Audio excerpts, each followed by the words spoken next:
Ever since Kevin Durant's return to the lineup on March 3rd, Brooklyn has both the association's most efficient offense overall and half-court offense, plus the 6th highest point differential. Seth Curry's incredibly efficient 17-point-per-game averages and Nets threads prove the sharpshooters a perfect fit next to KD, along with Uncle Drew Kyrie Irving when he's able to play.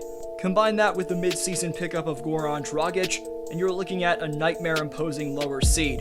This video breaks down why the Brooklyn Nets are locked in, and why it's scary for whoever matches up with them in round 1. Right before that, please leave a thumbs up on this video to help it spread in YouTube's algorithm. You can get to know me and stay updated on my content by following the channel on Instagram and Twitter at DFlowHoops. Plus, be sure to subscribe and turn on notifications so you don't miss a single upload. Kyrie Irving dropped a 60-piece last week. Now the Brooklyn Nets have a healthy Seth Curry and a vintage Kevin Durant, who's starting to find a scary offensive flow right in time for the playoffs. While there's a ton of scary offensive prowess to analyze, we can't just gloss over a brutal slump that Nets fans recently had to suffer through. From January 23rd up until March 6th, the squad won an NBA's second worst, 3-17. According to The Athletic's Joe Varden, Harden and Irving had difficulty getting along, and things particularly came to a head when Irving chose not to get the vaccine and miss games because of it. Varden wrote a piece that read, "Harden has said publicly he was frustrated the Nets weren't playing better. He saw how much the Nets need Irving on the court all the time and did the math on how nuts it would be to play home playoff games without Irving, even though Irving isn't hurt. I'ma give him the shot. Harden once joked of Irving. Now that seems like less of a joke." End quote. Having not won a championship, Harden has a clear sense of urgency to win his first ring, and it's somewhat understandable for James to be strictly focused on his legacy, especially considering how the media and fans validate players based on rings. But Kevin Durant had a different standpoint in response to Kyrie's decision not to get vaccinated, which was one of complete support for Irving's decision, which he had every right to make. The reason I just brought up those politics is because they make the 2022 Brooklyn Nets extremely tough to predict. A few days ago, it was another home outing where Brooklyn was forced to play without Kyrie. Luckily for fans in Kings County, in what ended up being a thrilling March Madness type game, their team escaped in what would have been a brutal loss to the much lower-seeded Portland Trailblazers. KD's not worried about the positioning of his team though, saying, "It's cool to watch the standings, but we're more focused on playing a good brand of basketball and just having some good momentum going into the playoffs. Wherever we end up, we just gotta be prepared for it. It's not something we're focused on every day."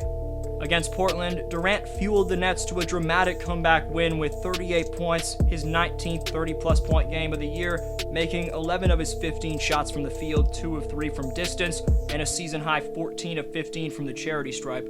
The Nets star added 6 boards, 6 dimes, albeit with a team-high 8 turnovers in 38 minutes. Curry's now averaging 16.8 points in his 12 games with Brooklyn, making half of his field goal attempts and 47.6% of his shots from beyond the arc. Coach Steve Nash spoke on Curry postgame, saying, "He's just a really good NBA player. He's an elite shooter who can score off the bounce, can handle in the pick and roll, and has a high IQ. He adds a lot to our team. Obviously, we needed all of his points tonight." Seth had missed the previous 3 games with left ankle soreness and said he'd felt no worse after logging 38 minutes in his return, but admitted he's been managing the pain with his ankle. Curry discussed when his lingering ankle injury started, quote, "Probably a month before the trade. It's been a while, something that I'm just gonna have to manage and deal with till the offseason." Meanwhile, a crucial outlet on short rolls to the basket and an active defender with a 6'9" wingspan at shooting guard in Bruce Brown put together yet another sensational all-around game with 17 points, 7 rebounds, 3 assists, 1 steal, and a block in 34 minutes.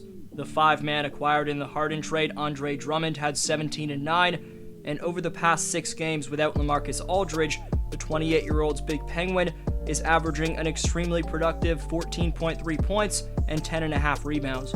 Drummond, along with Nick Claxton, give the Nets a couple springy threats around the basket and some solid depth at the center position. As a Raptors fan, I'm not too fond of Goran Dragic, but he does give the Nets another valuable ball handler and facilitator, whether it's in ISOs or in the pick and roll. Goran may be past his prime, but the former most improved player, all-star and all-NBA player, still has the legs to provide some value in the playoffs if he's motivated. In New York, Dragic has struggled shooting the ball so far, but he is averaging a valuable 5 assists per game, which makes up for what Harden provided, maintaining the offensive flow. The Dragon, the Snake, has been quite the midseason cop for GM Sean Marks. Despite Brooklyn making an elite 58.4% of their field goal attempts and 40% of their three-point attempts, those numbers can't hide the fact that against Portland, it was often a careless mess offensively, starting with inexcusable play in the first half. This again goes back to Kyrie not being present to set the tone, as Brooklyn finished with 21 turnovers, which led to 29 points for Portland. The Blazers also beat the Nets on the offensive glass 17-13 and points in the paint 68-58. Nash spoke on the lackadaisical start, saying, "I thought we wanted it easy. We wanted to solve the puzzle with the snap of our fingers instead of playing it. Part of it is defensively, we weren't locked in. Part of it is also offensively, not going the extra mile to play with pace, make hard cuts, set good screens, move the ball, drive it, kick it, drive it again, touch the paint, spray it out. We wanted it easy and we wanted it quick. Halftime, I was a little upset. We didn't come to play, and we really played one half tonight. We're just lucky it was enough to win the game." Beyond their woes defensively, Brooklyn was simply outworked by Portland and coughed up a total of 9 turnovers. By halftime, the up-and-coming Trailblazers had already posted 75 points and held a 13-point lead, their biggest lead of the game up to that point over the Nets, up 75-62. After maybe the worst half of the season, the Nets started to come alive in the third quarter, but only after they went down by a staggering 18 points. Following a 7-0 spurt and fueled by Durant and Curry, the deficit was trimmed to 9 with 8:06 left in the frame. Barclays Center finally got into it in the closing 4 minutes of the third quarter when the Nets went on a blistering 11-0 run, trimming the deficit to just 5. They ended up going on a 20-4 run, and after trailing by 18 points in the quarter, Durant nailed a top-of-the-key 26-foot triple to put Brooklyn in front with 2:50 left. Brooklyn was able to weather the storm in the final 2 minutes of the third, concluding the quarter knotted up at 101 with Portland. Credit to the young team from Rip City, who made it a back-and-forth clash as they would continue to keep it close, but after that vicious run in the third quarter, the Nets had the experience and firepower to get the job done from there, as they ultimately took a 5-point W. The glue guy, Bruce Brown, said post-game, "They're just doubling Kev, and then teams are still trying to disrespect me like I can't hoop. I'm just taking advantage of it." In terms of what led to the team's rough start, Brown continued, quote, "Just energy and effort. I don't think we came out with energy or locked in at the beginning of the game. They kind of took advantage of that. We just had to come back in the second half and play hard. Every team comes in here, tries to kill us just because we're the Brooklyn Nets. People who really shoot that much, like a terrible percentage, come in and hit threes and play extremely well. We're probably just circled on a lot of people's schedules, so we just gotta come out and play pretty hard," end quote. A milestone you have to watch out for is that Seth Curry's 7 of 11 shooting night from 3 now gives him a 43.92% mark from 3 for his career, moving him just barely ahead of teammate Joe Harris, who shot 43.9% over the course of his career.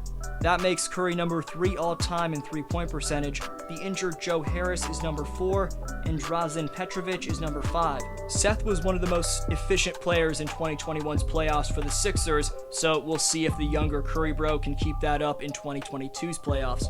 Like he does every game, Kevin Durant got MVP chance every time he stepped to the line. Of course, the 6 weeks he missed with the sprained MCL won't allow Durant to take home the 2022 award though.